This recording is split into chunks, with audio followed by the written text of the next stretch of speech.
Welcome students, मैं हूँ एशके Mehta YouTube बाल मंदिर से।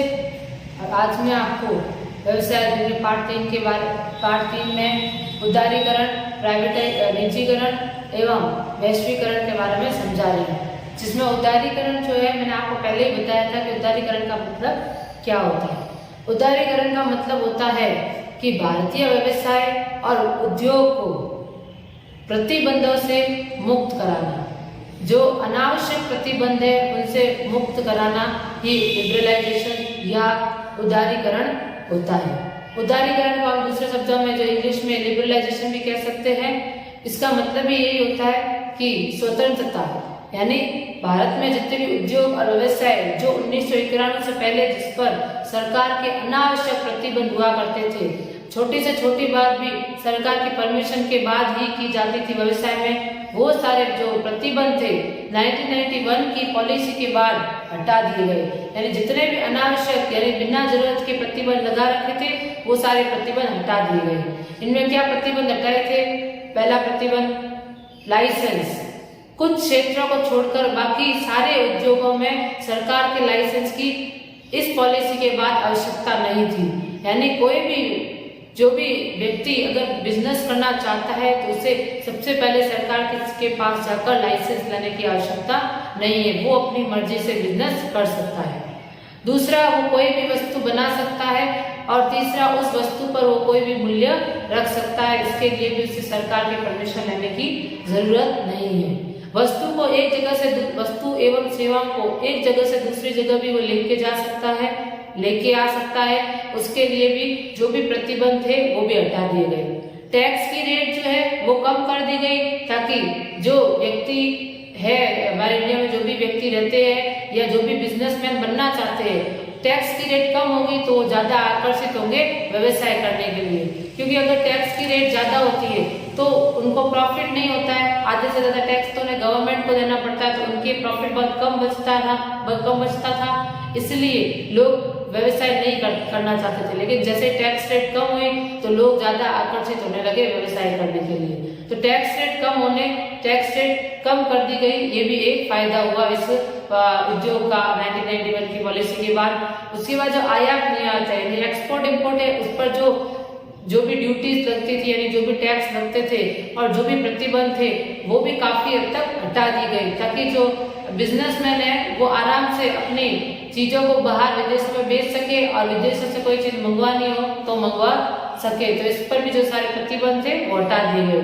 तो इस तरह से जो गवर्नमेंट ने काफी स्वतंत्रता दी व्यवसाय वालों को, उद्यमों वालों को, ताकि वो आराम से अपना व्यवसाय कर सके और प्रॉफिटेबल सिचुएशन में कर सके, यानी लाभ कमा सके। इस तरह से व्यवसाय करें कि उनका लाभ हो, और उनका जैसे अगर सारे व्यवसायों का लाभ होगा, सारे उद्यमों का लाभ होगा, तो अपने आप देश भी लाभ की तरफ बढ़ने लगेगा। तो ये था लिबरलाइजेशन के बारे में, यानी उदारीकरण के बारे में। अब हम निजीकरण के बारे में पढ़ते हैं।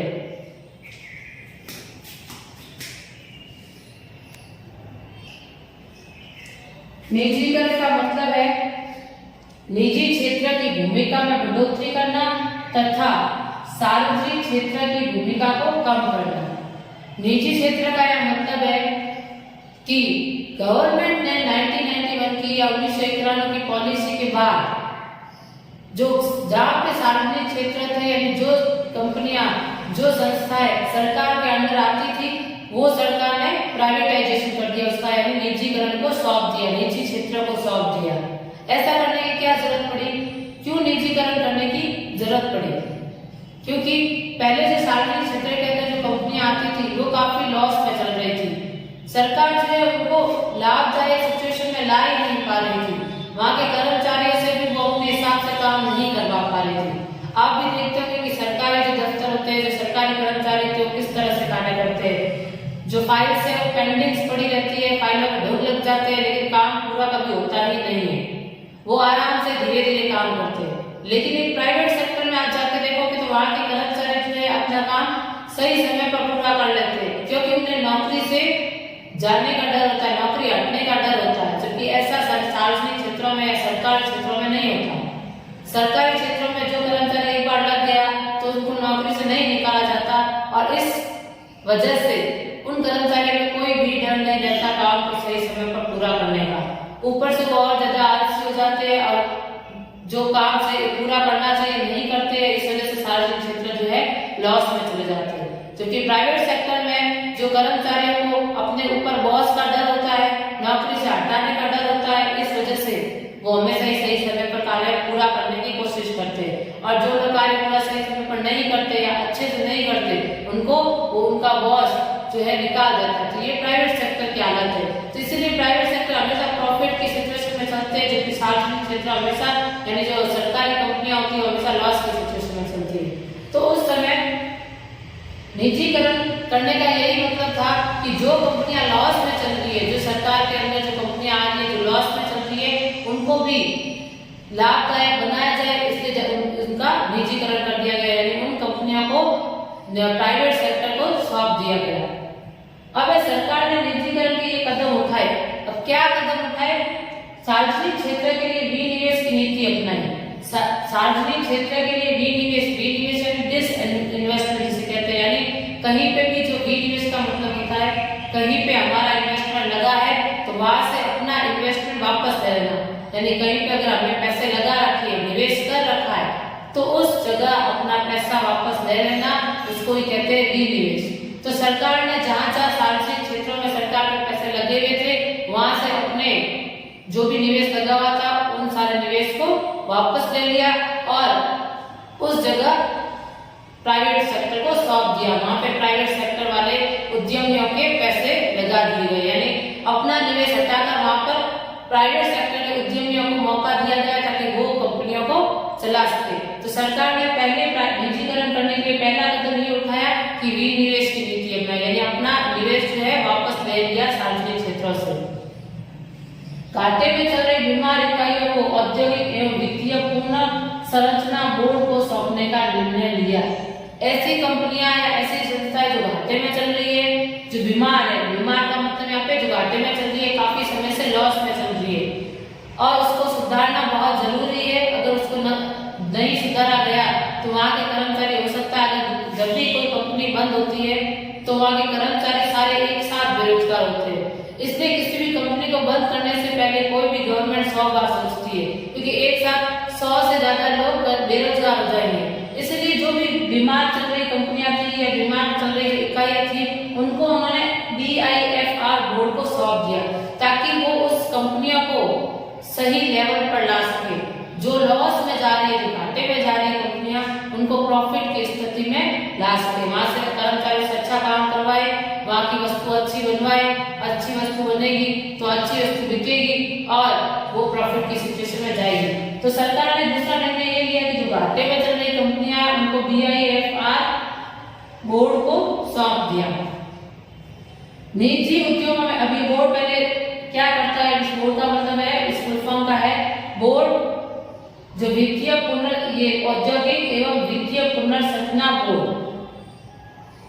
Board of investment and financial reconstruction जिसका नाम है।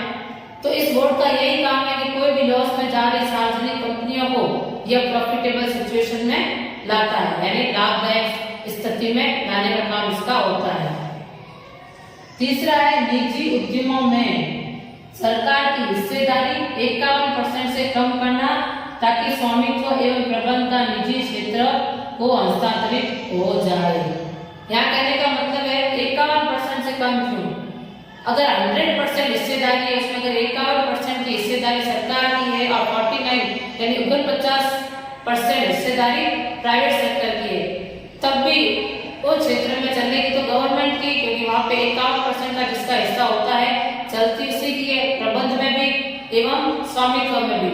क्योंकि मैंने आपको पहले भी बताया होगा, इसमें 11th में आपने पढ़ा होगा कि जिसके वोट्स ज्यादा होते हैं चलती उसकी है। तो अगर 51% वोट्स जो है गवर्नमेंट के पास है तो उन्हीं की चलेगी। इसीलिए गवर्नमेंट ने सार्वजनिक कंपनियों में अपना 51% का हिस्सा कम करके 49% से कम कर दिया। हिस्सा इतना कम कर दिया ताकि निजी क्षेत्र का वहां स्वामित्व चले, यानी 51% की हिस्सेदारी को कम कर 49% या 48%, 47% ज्यादा कम कर दिया गया, ताकि क्या ज्यादा हिस्सेदारी निजी क्षेत्र की रहे और चले भी उनकी, स्वामित्व भी निजी क्षेत्र का हो और प्रबंध पे भी हिस्सा जो है निजी क्षेत्र क्षेत्र का हो, ताकि सरकार का उसमें कम हिस्सा रहे और कोई भी रोक न हो।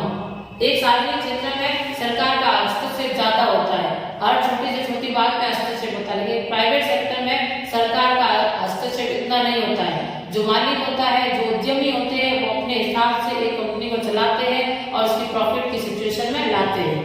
इसलिए सरकार ने सोचा कि वहां पे ऐसे सार्वजनिक क्षेत्र जहाँ पे उनकी 51% हिस्सेदारी है और प्राइवेट सेक्टर की 49% हिस्सेदारी है, तो उन्होंने अपनी हिस्सेदारी कम कर प्राइवेट सेक्टर की हिस्सेदारी बढ़ा दी, ताकि वहां पे चले निजी क्षेत्र का, प्राइवेट सेक्टर का चले, वहां पे प्रबंध भी प्राइवेट सेक्टर का हो।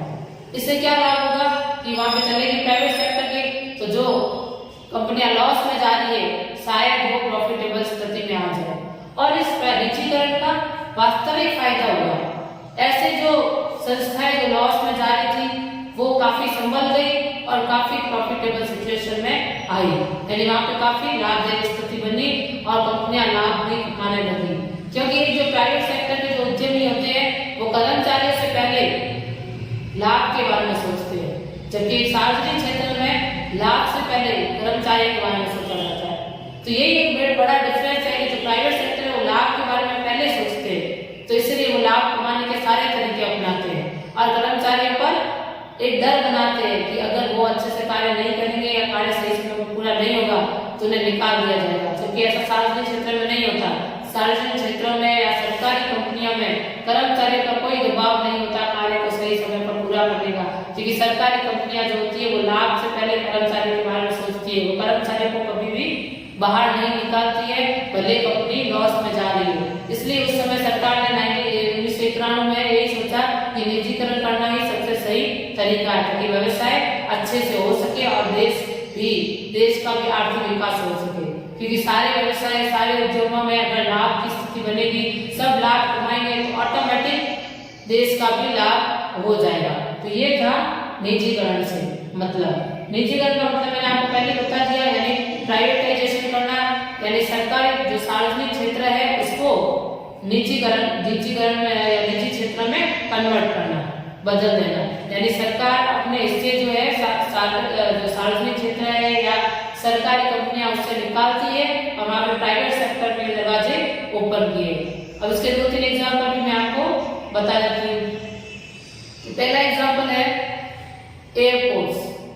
जो एयरपोर्ट्स थे पहले, एरोप्लेन्स थे, वो पहले सिर्फ सार्वजनिक क्षेत्रों में आते थे, यानी एयरपोर्ट से जुड़ी हुई जितनी भी कंपनियां थी वो पहले सिर्फ सार्वजनिक क्षेत्र में आती थी। सिर्फ सरकार ही है जो एयरपोर्ट और एयरप्लेन से जुड़े हुए सारे डिसीजन लेती थी और उसके अंदर आते थे। लेकिन अब एयरपोर्ट्स प्राइवेट कर दी गए, यानी अब एयरपोर्ट एयरप्लेन से जुड़ी हुई सारी चीजें प्राइवेटाइजेशन चली गई, यानी निजीकरण में चली गई। अब आप देखेंगे कि प्राइवेट कंपनियों के एयरपोर्ट्स होते हैं, पहले सिर्फ सार्वजनिक क्षेत्र के एयरपोर्ट्स होते थे, अब प्राइवेट कंपनियों के एयरपोर्ट्स होते हैं, प्राइवेट प्लेन्स होते हैं और प्राइवेट एयरप्लेन्स भी होते हैं। तो ये सब जो है अब निजीकरण में चला गया, अब सरकार के अंदर नहीं आता है। अब ये कोई भी उद्यमी जो है वो एयरपोर्ट्स बना सकता है और एयरपोर्ट्स भी बना सकता है और एयरप्लेन्स भी बना सकता है और एयरप्लेन्स खरीद भी सकता है, लेकिन ऐसा पहले नहीं होता था।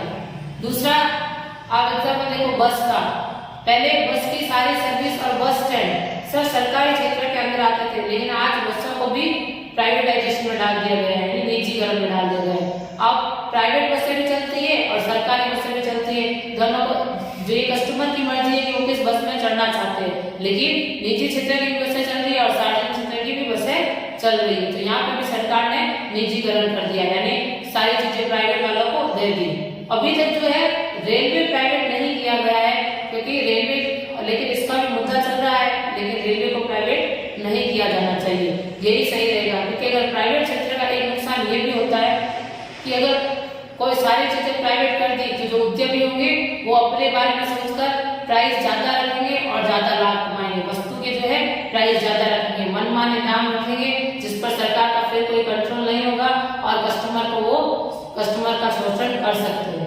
वो अपने मनमाने दाम रखकर चीजों को बेचेंगे और उपभोक्ता को न चाहते हुए भी वो खरीदनी पड़ेगी, जरूरत की वस्तुएं तो खरीदनी ही पड़ती है। तो इस तरह से सारी चीजों का सरकार ने कुछ 6 चीजों को छोड़कर बाकी सारी चीजों का प्राइवेटाइजेशन कर दिया है। 6 चीजों में रेलवे है जिसका प्राइवेटाइजेशन के फायदे भी है और थोड़े बहुत नुकसान भी है। तो ये प्राइवेटाइजेशन के पूरे पॉइंट्स हैं, इसको आप अच्छे से पढ़ लेना और नोट भी कर लेना।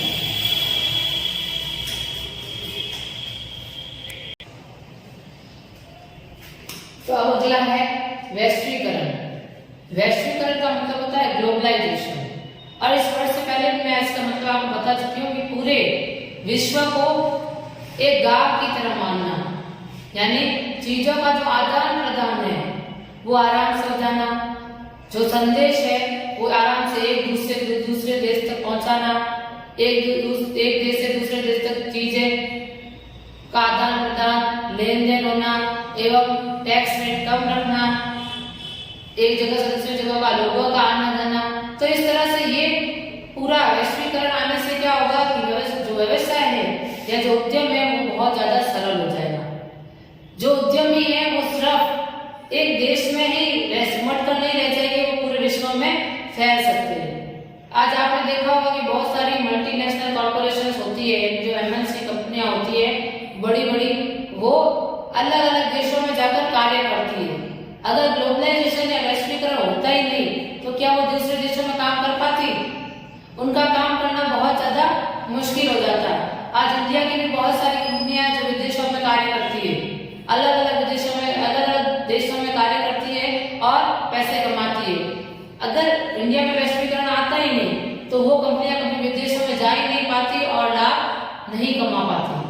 दूसरे देशों में जाना, दूसरे देशों का जो पैसा है हमारे देश में आना, ये सब एक हमारे देश के आर्थिक विकास के लिए बहुत जरूरी है, जो 1991 की पॉलिसी में वैश्वीकरण के बाद ही आया गया। यानी 1991 के बाद ही फॉरेन इन्वेस्टमेंट या विदेशी निवेश को हमारे देश में अलाउ किया गया। 1991 से पहले तो विदेशी इन्वेस्टमेंट अलाउड ही नहीं थे, यानी विदेशी निवेश तो अलाउड ही नहीं थे। कोई भी विदेशी निवेश को किसी भी व्यवसाय में नहीं लगाया जा सकता था।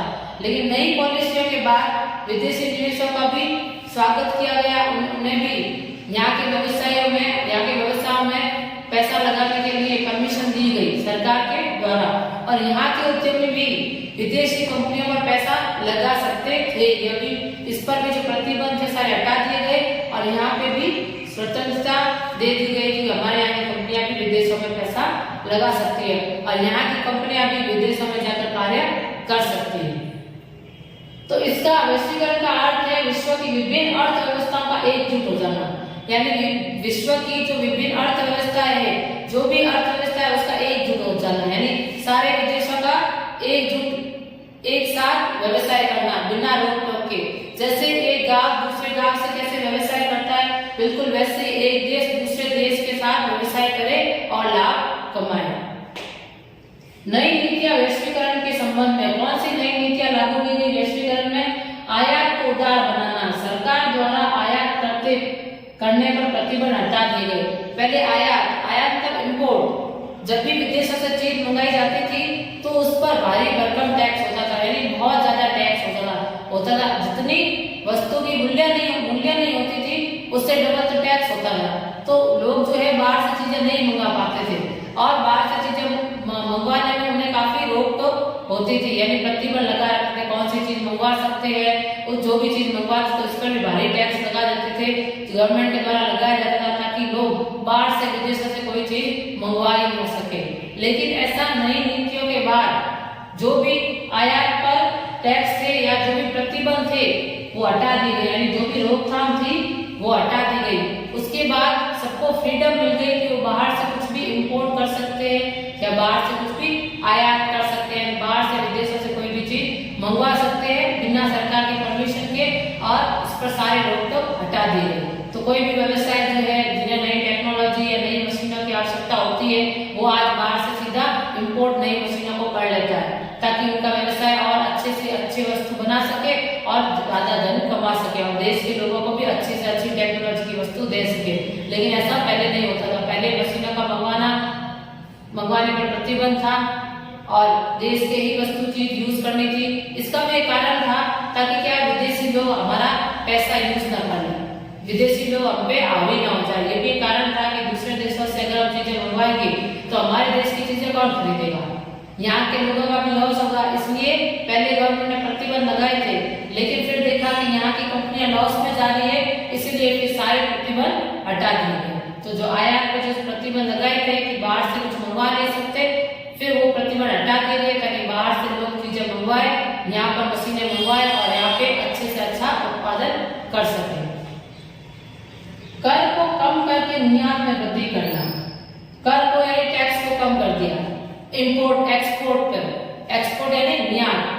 पहले यहाँ से जब चीजें विदेशों में भेजी जाती थी तो ज्यादा टैक्स लगता था, यानी अगर हम 100 रुपए कमा रहे हैं तो 50 रुपए सरकार को देने पड़ते थे, फिर 50 रुपए की चीज हम बाहर मार्केट में बेचते थे, जिससे क्या ज्यादा लाभदायक सिचुएशन नहीं होती थी, यानी लाभ नहीं कमा पाते थे, क्योंकि आधे से ज्यादा टैक्स तो सरकार को देना पड़ता था और कोई भी फिर एक्सपोर्ट नहीं कर पाता था, यानी निर्यात नहीं करना चाहता था, क्योंकि एक तो प्रॉफिट कम, ऊपर से रिस्क ज्यादा, विदेशों में माल जाएगा, सामने वाले उद्यमी को मिला या नहीं मिला, फिर उनसे पैसे लेना, ये सब एक तो बहुत लंबा लेंथी प्रोसीजर था ही, लेकिन साथ में सरकार को भी ज्यादा टैक्स देना। तो ये सारी जो मुश्किलें तो कोई भी पहले निर्यात करना नहीं चाहता था, बहुत कम लोग थे जो एक्सपोर्ट करते थे।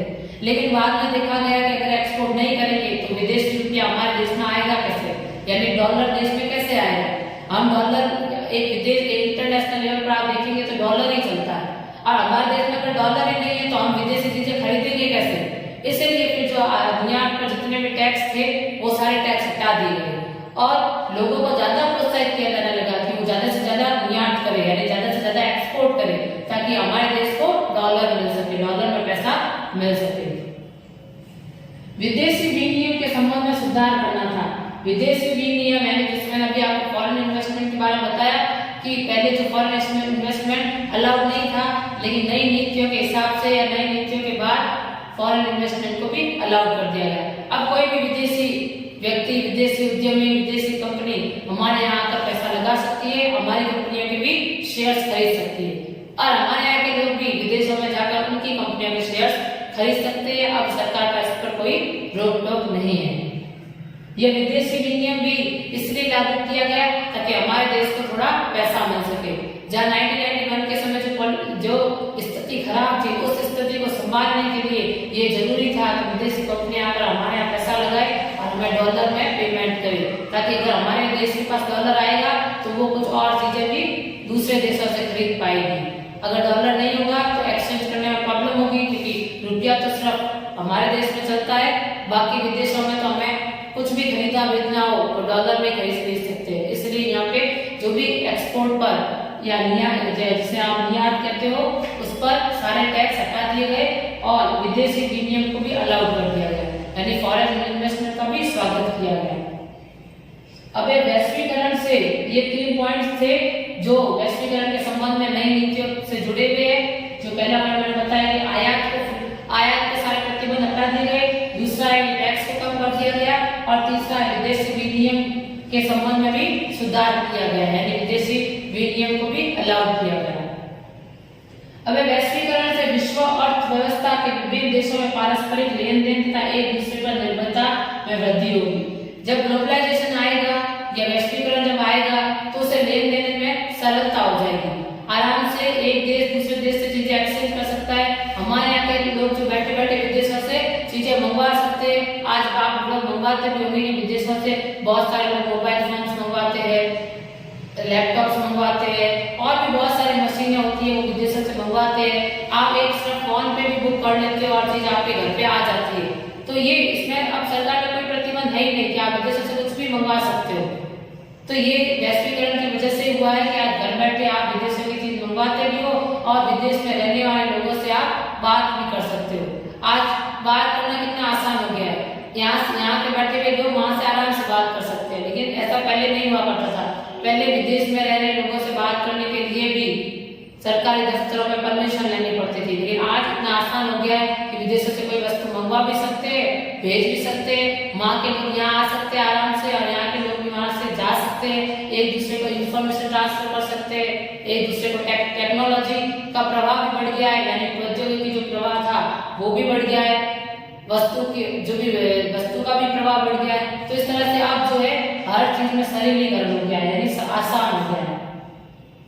तो एक दूसरे पर निर्भरता में वृद्धि होगी और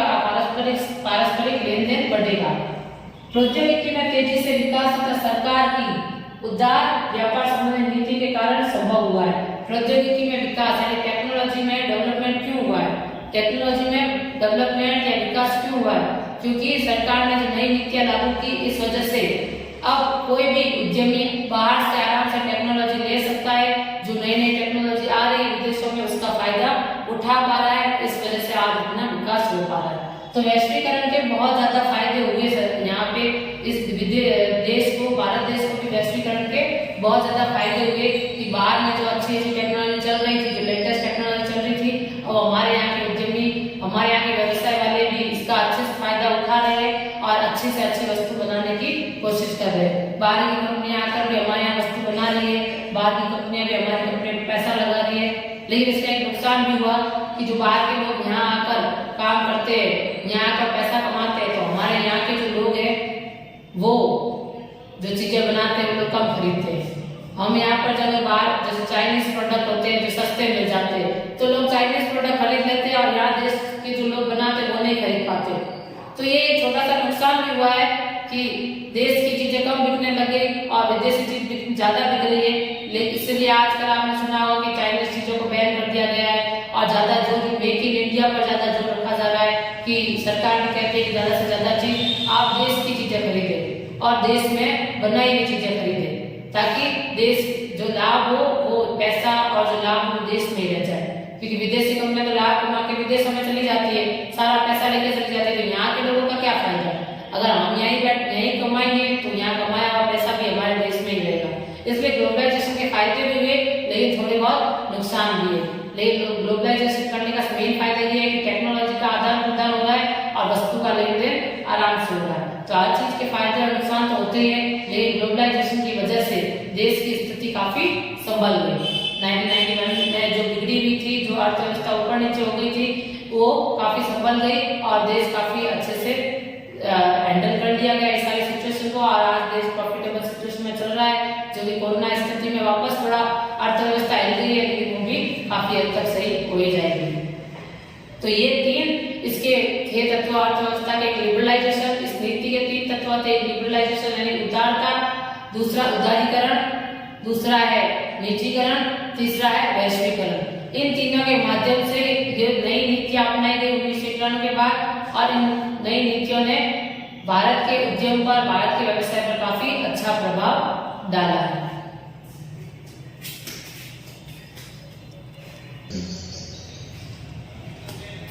अब अगला टॉपिक है विमुद्रीकरण। विमुद्रीकरण के बारे में तो आप सब लोगों ने सुना होगा। 8 नवंबर 2016 को 500 और 1000 के नोट बंद हो गए थे। इसकी ये कुछ 4 साल पहले की बात है, जब 8 नवंबर 2016 को रात को 8 बजे सरकार ने 1000 और 500 के नोट बंद कर दिए थे। इसी चीज को अपन विमुद्रीकरण कहते हैं, जिसे कहते हैं डीमोनेटाइजेशन, यानी नोटों को अमान्य करना ही विमुद्रीकरण कहलाता है, जो कि 8 नवंबर को किया गया और जिससे आप भी परिचित होंगे, क्योंकि ये कुछ ज्यादा पुरानी बात तो नहीं है, 2-3-4 साल पहले की बात है, 4 साल पहले की बात है, जिसका असर आज भी दिखता है। बहुत सारे लोगों के घर में आज 500-1000 के पुराने नोट मिलेंगे। तो इसी जो नोटों को अमान्य किया गया है, उसी को हम कहते हैं विमुद्रीकरण, यानी मुद्रा को अमान्य कर दिया गया, उसको विमुद्रीकरण कहते हैं। अब विमुद्रीकरण के उद्देश्य क्या थे? जो 500-1000 नोट बंद कराने के क्या उद्देश्य थे? अचानक से सरकार ने जो नोट बंद करवाए, तो क्यों करवाए? क्या उद्देश्य रहे होंगे कि अचानक से नोट बंद करवा दिए गए? तो मेन उद्देश्य थे इसका, पहला तो ये भ्रष्टाचार रोकना। भ्रष्टाचार रोकने के लिए जो लोग जो है बहुत सारा धन अपने घर में छुपा के बैठे हैं, जिन्होंने सरकार को उसका टैक्स नहीं भरा है या जो सरकार को नहीं बता रहे, और ऐसी संपत्तियां जो उस काले धन से खरीदी गई है, उसको रोकना। उसको रोकने के लिए, तो भ्रष्टाचार को रोकने के लिए ही विमुद्रीकरण किया गया। नकली नोट बंद करवाना। मार्केट में बहुत सारे नकली नोट, उस समय 500-1000 के बहुत सारे नकली नोट चल रहे थे, तो अब उस नकली नोटों को बंद कैसे किया जाए? तो उस नोटों को बंद करने का एक उपाय था कि विमुद्रीकरण किया जाए, ताकि नकली नोट अपने आप बंद हो जाए। अब क्या हुआ था विमुद्रीकरण में कि 500-1000 के नोट बंद हो गए, तो नोट को फाड़ के फेंकने तो थे नहीं। सरकार ने यही कहा कि वो नोट आप बैंकों में जमा करवाइए।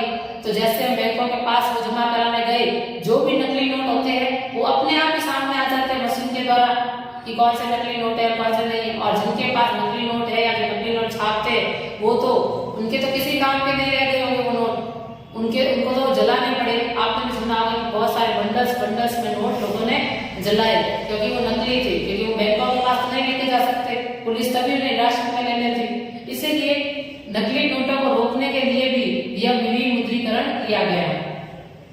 काले धन के संचय को रोकना, जिन्होंने अपने घर पे पैसा जो है रोक के रखा है, यानी जिनके आपने बहुत सारे पिक्चरों में देखा होगा लोगों के घर में अलमारी भर भर के पैसा पड़ा होता है, ऐसे दीवारों में चुनाया हुआ पैसा पड़ा होता है, और फिर बाद में जब दीवार टूटती तो बहुत सारा पैसा निकलता है। वो सब क्या है? वो सब एक काला धन है जिस पर सरकार को टैक्स नहीं भरा है। ऐसा सारा धन जिस पर टैक्स नहीं भरा गया हो वो सब काले धन में काउंट होता है, और उससे काले धन में वो सारा काउंट होता है। तो उस काले धन को बाहर लाने के लिए ही ये विमुद्रीकरण किया गया। अब वो नोट किसी काम के नहीं है तो छुपा के क्या कर लेंगे नोट को? 500,000 के नोट तो बंद हो चुके हैं, तो अब उसको घर में छुपाने से भी क्या फायदा?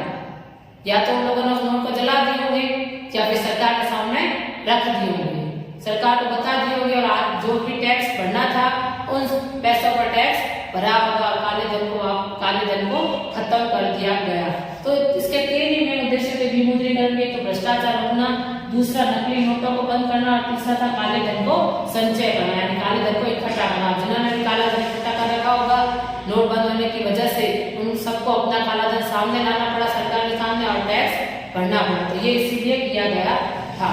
अब इसकी कुछ विशेषताएं भी है कि नोटों को किस तरह से बदला गया। तो जैसे 500,000 के नोट बंद हुए और नए नोट आए तो सरकार ने कहा कि आप बैंकों में या पोस्ट ऑफिस में जाकर नोट बदलवा सकते हो, लेके जाओ और वहां पे आपको नए नोट मिल जाएंगे। और उस समय जब स्थिति इतनी एकदम जो नोट बंद होने की वजह से लोगों के पास पैसा नहीं था, तो उसमें आप भी जानते होंगे कि पेट्रोल पंप, हॉस्पिटल जैसे जगहों पर नोट चल रहे थे, लेकिन एक्सचेंज में पैसे नहीं मिल रहे थे। नोट तो चल रहे थे लेकिन रिटर्न में आपको वही 500,000 के नोट नहीं दी जा रहे थे, उसकी जगह आपको जो मुद्रा चल रही है वो दी जा रही थी। यानी इमरजेंसी जगह पर तो 500,000 के नोट 2-3 जगह पर यानी हॉस्पिटल या पेट्रोल पंप वगैरह में चल रहे थे, लेकिन बाकी हर जगह बंद कर दिए गए थे। तो नए नोटों के बदले आपको बैंकों में नए पैसे मिल रहे थे, जो कि नई करेंसी जिसे कहते हैं वो आपको मिल रही थी। और सब ऐसी संपत्ति जो काले धन से इकट्ठा की गई थी, काफी लोगों ने उसकी घोषणा की कि हमने इन सबको काले धन से खरीदा है और बराबर टैक्स भी भरा। तो ये सब विमुद्रीकरण की वजह से हुआ है और इससे आप भी परिचित होंगे। तो विमुद्रीकरण के भी काफी सारे फायदे हुए, बहुत सारे लोगों का काला धन सामने आया, बहुत सारे लोगों ने टैक्स भरा और भ्रष्टाचार काफी हद तक रोकने की भी कोशिश की गई, और कोशिश अभी भी जारी है भ्रष्टाचार को रोकने की। तो वो तो पता नहीं कब खत्म होगा, लेकिन एक दिन जरूर खत्म हो जाएगा। लेकिन 500,000 के नोटों को बंद करने से काला धन काफी सामने आया, और ये चीजें आप भी पढ़ सकते हो। अगर आप ऑनलाइन सर्च करोगे इंटरनेट पे तो आपको इसके बारे में और भी ज्यादा इंफॉर्मेशन मिल जाएगी। तो आज का टॉपिक इतना ही है विमुद्रीकरण तक ही, बाकी काम अगली वीडियो में पढ़ेंगे।